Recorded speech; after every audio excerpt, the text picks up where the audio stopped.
All right, welcome to this edition of Past the Six podcast. It's Tyler Turner here. Got Stephen Grubb alongside me and Keenan Greenwood.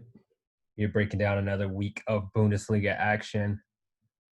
Not a lot of street gossip this week. It almost seems like we're really at business as usual for these Bundesliga teams, closing out the end of the season. A lot of really tight games this week. I think we had a couple that I think we all would consider upsets. So we're really just going to dig right into this and get going. I guess before we start, though, gentlemen, how y'all doing tonight? Fair. Interesting week. Yeah, always something. I guess I did say no gossip this week. I guess a couple stories did surface. It all kind of blurs together. The big one, Timo Werner. Since our last show, the news broke. Excuse me. About a potential move to Chelsea. Agreed to personal terms. I believe that was a couple of days ago, right before the weekend, when that news broke. Multiple sources, Christian Falk, notably confirmed it. Take that as you will. But essentially, Chelsea came in and swooped Timo out from under Liverpool, who looked like the front runners if he was going anywhere. Since, however, of course, Leipzig, their higher ups are denying those claims, saying that there's been no talks. You can read through that. A lot of times you're gonna come out and say that. You're not gonna come out and say, "Hey, my man's gone." So I would kind of take that with a grain of salt. But that's some big news, I guess, for this week. Massive news, honestly. I mean, the second highest score in the Bundesliga, really putting pressure on Lewandowski all season. Really, really talented player. We'll just take the assumption that it is happening based on everything that we're hearing. It sounds really much like a when, not if, in the coming days. So with that in mind, let's get some thoughts, gentlemen. Let's start with Timo's point of view. Is this a good move for him? Well, it depends on what he wants out of his career. If he wants more money and more publicity and, to build his brand bigger, yeah, it probably is a great move. If he wants to continue on his current trajectory of being a, elite German player and, world-class player, I think it's probably not the best move. Yeah, I mean, I can echo that. The rumors about the contract did look pretty juicy. You definitely getting paid. I think Chelsea has offloaded Willian and one other player, I think, to free up some salary for him. Willian and Pedro. Yeah. Contract runs out this year, so and they've been saying for months that they weren't going to re-sign those guys. They're also into their early 30s. Yeah. Yeah, from an objective point of view, like they have weapons, but I mean, everyone's talking about Abraham, everyone's talking about Odoi. You still have Pulisic there who's hit or miss, but if he can get things going, we know what kind of pace he has. I mean, if you had told me, Pulisic is going to RB Leipzig or Timo is going to Dortmund, and you think about that pairing, I think like that, we'd be like, oh my gosh, like that's going to be crazy. And I think the big thing for us is, but this is Chelsea. And, previous seasons, players have gone to Chelsea to end their career. Like that's kind of been the joke is they really have not been able to live up to expectations. Haven't been able to really be competitive in Europe. That's not even from a Bundesliga point of view. Like that's just period. So, I don't know. I for one, if he was leaving the Bundesliga, I thought go with Klopp, go to Liverpool. That system, in so many ways is very similar to Nagelsmann's system. Lethal counterattack. I think that if you slotted him with, obviously you'd have to get rid of one of their big three there, but thinking about slotting him with Mane, that pace and service. So I don't know. I think that it's I think with Timo too, he feels like he has a lot to prove. I feel like he really had his heart set on Bayern and kind of got his feelings hurt. It's kind of been the same story with the national team. He's kind of fallen in and out of graces with Joachim Löw, and I feel like this is very much his statement. Like, I'm going to go here and I'm going to do this. And I think that if he does it and he's successful, he could be a future German legend. Because I think that when he's on, there's not many strikers in the world that can score goals like this man can. And if he has that confidence, obviously, I think that Yogi will do the right thing and bring him up. And the sky's the limit for the guy.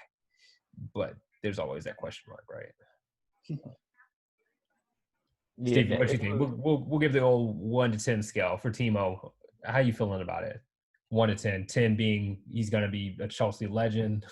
1 being he's made the worst decision of his career up to this point. I mean, it's hard to say because I feel like the only example that we have to go by based on someone going from a Bundesliga team to Chelsea is Pulisic in the last couple of years, and he didn't really do anything last year either. But that can be chalked up as just being a young player in a new system. But it'd be interesting to see how they line up, how they have their formations line up, because the way that they have him at Leipzig fits him the best with having that service to him. And I think Chelsea is going to be like I feel like there's way too many egos in that dressing room. There's way too many people who want the ball. Granted, there are like young players there, like Tommy Abraham.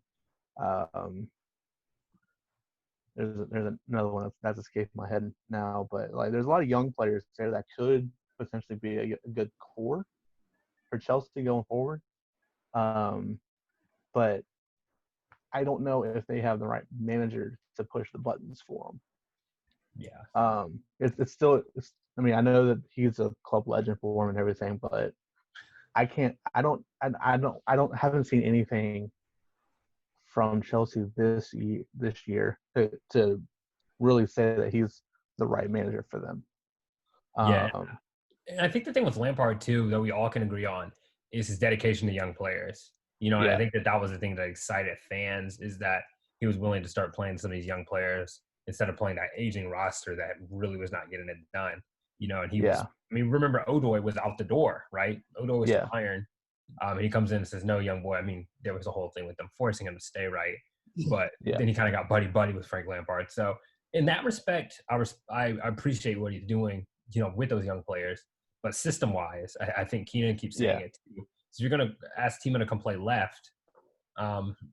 It may not be the best fit for him. I mean, we've seen what he's been able to do with Schick in the 2-striker system. I'm not going to speak for Keenan because he dissects this every week. He says this system for Timo is what Timo needs. It was the whole thing that we had the conversation about coming to Bayern. Unless he can get this system, I just don't know if he's going to be successful at Bayern. Same story here. I mean, you can even look at trajectory at Leipzig and Nagelsmann really taking care to kind of revive him. Because you remember that second season at Leipzig, people thought he might have been kind of a one-season wonder type player where he was hitting that slump. Weren't quite sure what was going to happen.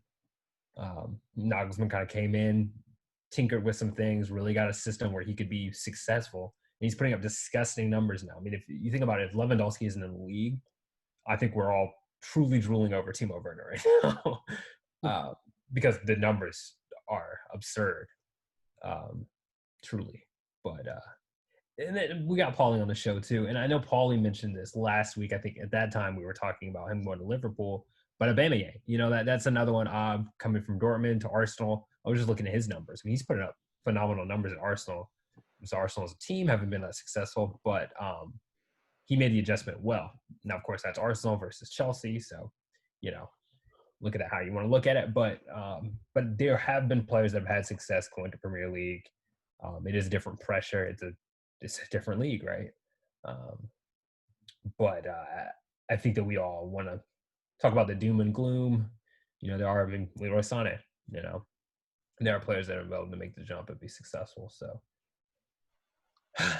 But I guess we can't reiterate it enough that the deal's not done either, right? So strange things have happened. Yeah, it'll be interesting to see if when this goes through and what Leipzig does as well to retool, because obviously with the loan players that they have that they're trying to bring back permanently, but obviously that's up in the air right now until everything kind of settles down. I think it'd be interesting to see how who they bring in as a replacement, but it's obviously not going to be easy to replace someone like Timo. Well, the thing that I mean, I don't know. I don't think they're losing sleep over it. I really don't. The money that they've got, you got the Omo deal, you got Schick, probably going to offload Poulsen, so that's a little bit more change for you. Yeah. I don't know. I think they're going to be just fine. Talented. Yeah. I think they are. They've put in a lot of moves. We've said that they're the youngest team in the Bundesliga on average age. I mean, just look at the young guys that they do have. If they can secure Schick from his loan deal, and then if they can possibly get Angelino, I think they'll be okay. And it gives me a similar vibe to Dortmund. You know, a way they're going to say, okay, we'll take this money and retool. And I think that they've even got a better system around those pieces to bring in another striker than I think Dortmund had many of those seasons when they lost strikers and they shuffled. I mean, think about all the different strikers that they've had. I don't know. I think they're going to be okay. And I think that there was some foresight to knowing that Timo, if it wasn't Bayern, he was going to go somewhere. If it wasn't this season, you know, you give him a short-term extension and then just cash out on him. They knew it was coming, I guess is what I'm saying. And they, unlike other clubs, have managed that very well to say, all right, we're going to get pieces together. When we lose him, we're not going to miss a beat.